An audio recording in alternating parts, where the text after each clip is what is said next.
Bem-vindos a mais um programa Aprender a Estudar em Casa. Eu sou Geisa Baessa, professora de CTV do 7º ano.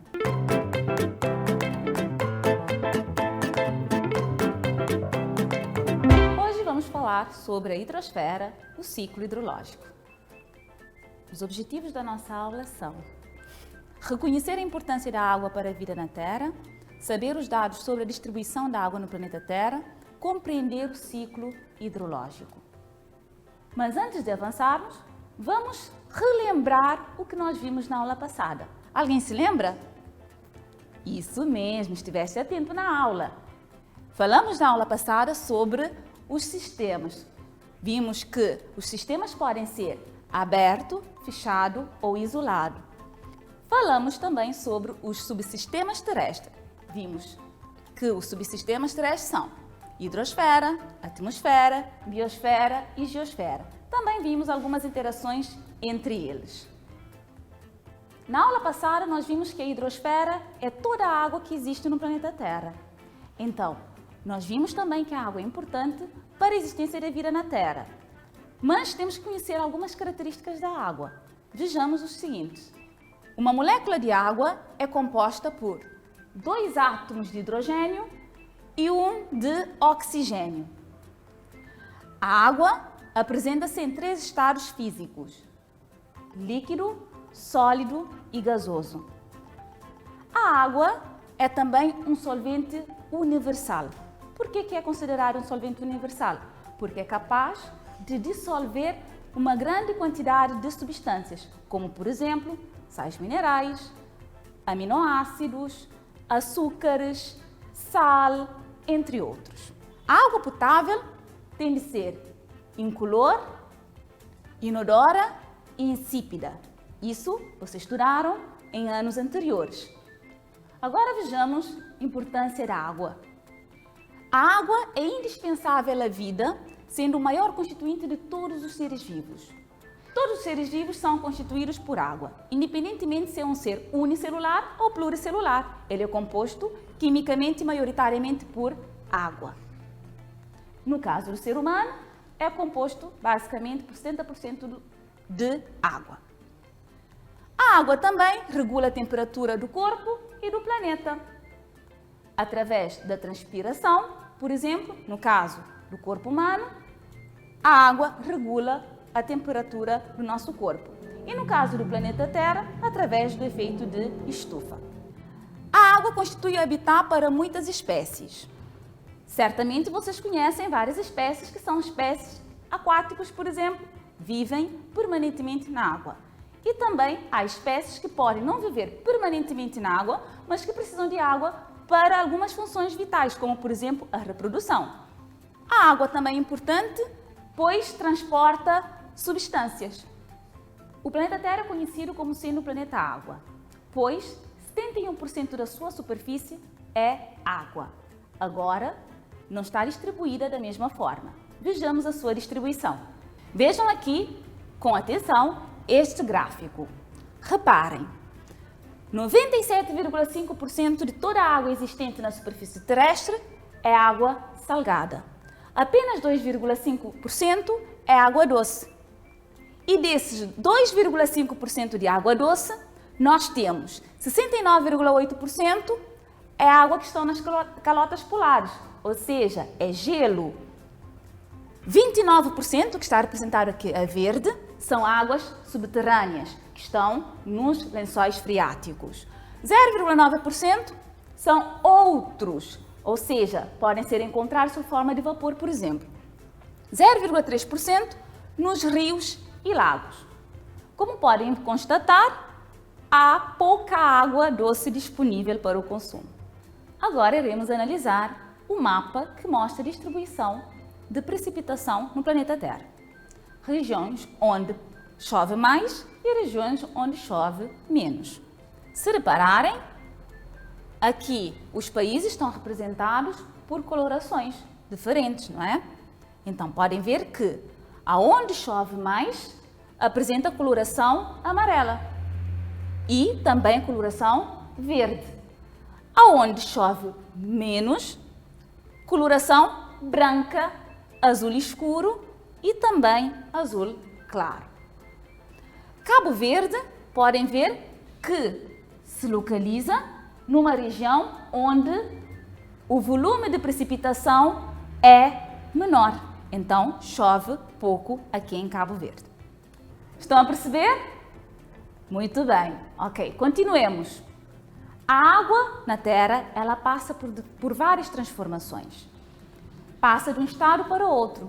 Do estado líquido para o estado gasoso, do estado gasoso para o estado sólido e vice-versa.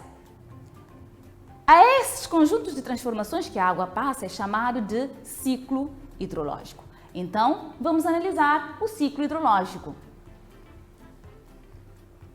É importante salientar que no ciclo hidrológico nós temos a interação de todos os subsistemas terrestres que nós já tínhamos falado anteriormente. Então, agora na prática, vamos observar e analisar essas interações. Então, vamos seguir.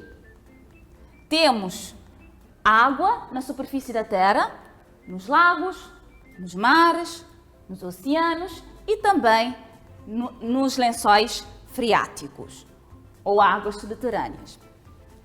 A água dos oceanos, lagos e rios, por exemplo, pela ação da radiação solar, só evaporam-se, ou seja, passam do estado líquido para o estado gasoso. Este processo é chamado de evaporação, ok? Ficou claro? Então, a evaporação é a passagem da água do estado líquido para o estado gasoso. Esta água no estado gasoso vai para onde? Vai para a atmosfera. Muito bem, vai para a atmosfera. Na atmosfera, como ali a temperatura é diferente da superfície, vai ocorrer a condensação desse vapor de água. E dessa condensação, a água que estava no estado gasoso vai passar para o estado líquido. Então, vamos ter a formação de gotículas de água que irão formar as nuvens. Posteriormente, essas pequenas gotículas vão se unir e, unindo-se, vão tornando-se cada vez maior. Tornando-se cada vez maior, ficam mais pesadas e acabam por precipitar. Precipitam como? Sob forma de chuva, neve ou granizo, dependendo da temperatura em que passou. Quando caem na superfície, sob forma de chuva, por exemplo, podem infiltrar-se no solo e ir abastecer os lençóis freáticos ou reservatórios subterrâneos de água. Sendo assim, o que acontece? As plantas, através das suas raízes, captam as águas subterrâneas e, durante o processo de transpiração, libertam água, que acabam também por evaporar-se e formar novamente as nuvens e depois voltam novamente a precipitar-se. Se a água não for infiltrada, ela pode escoar e correr e ir abastecer os lagos, os rios e os oceanos. E começa o ciclo novamente, tudo vai se repetir. A água dos oceanos, dos lagos e dos rios voltam a evaporar-se, vão para a atmosfera e assim sucessivamente. E assim temos o ciclo hidrológico, onde a água passa por um processo de reciclagem e reutilização. Ficou claro?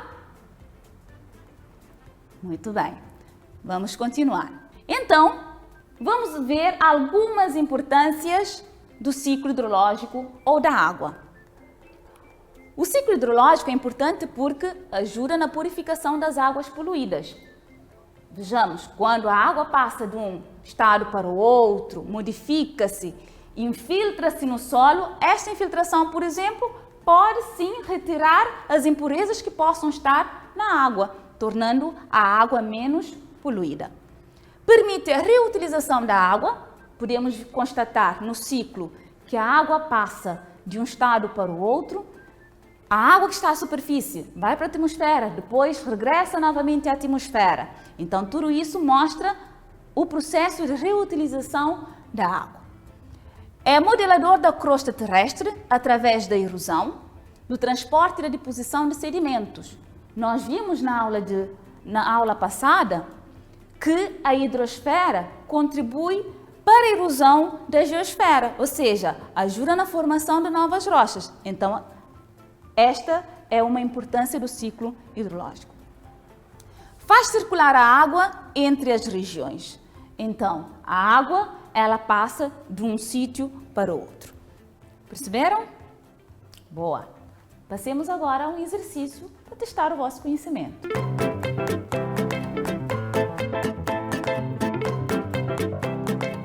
Identifique os nomes dos processos representados pelos números 1, 2 e 3 no ciclo hidrológico seguinte.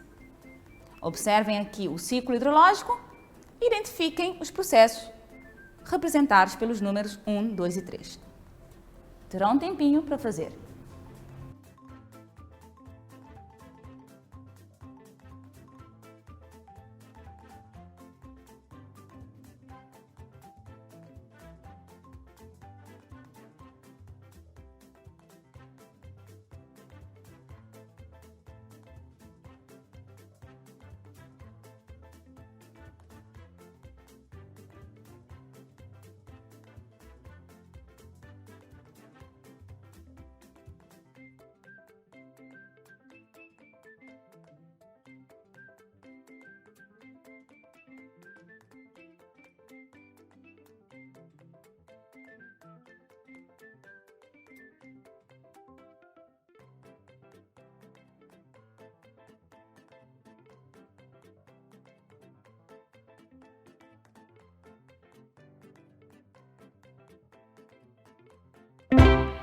Terminaram?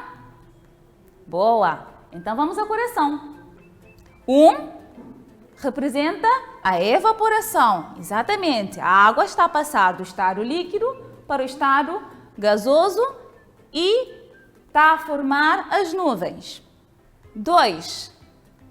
Condensação. Ali, a água no estado gasoso passou para o estado líquido. Lembram-se da condensação? Daqui formam-se as nuvens e as gotículas, como já tinha referido anteriormente, vão se unindo e ficando cada vez maiores. E em 3 ocorre a precipitação, exatamente. Fizeram corretamente? Boa, muito bem.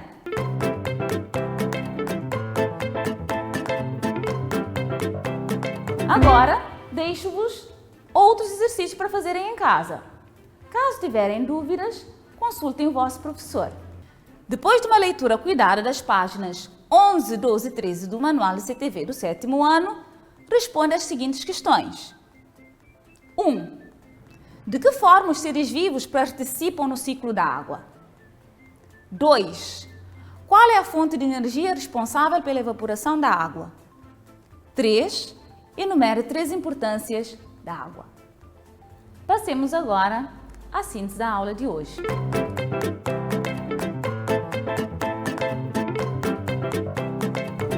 O que nós vimos na aula de hoje? Alguém se lembra? Algum atento?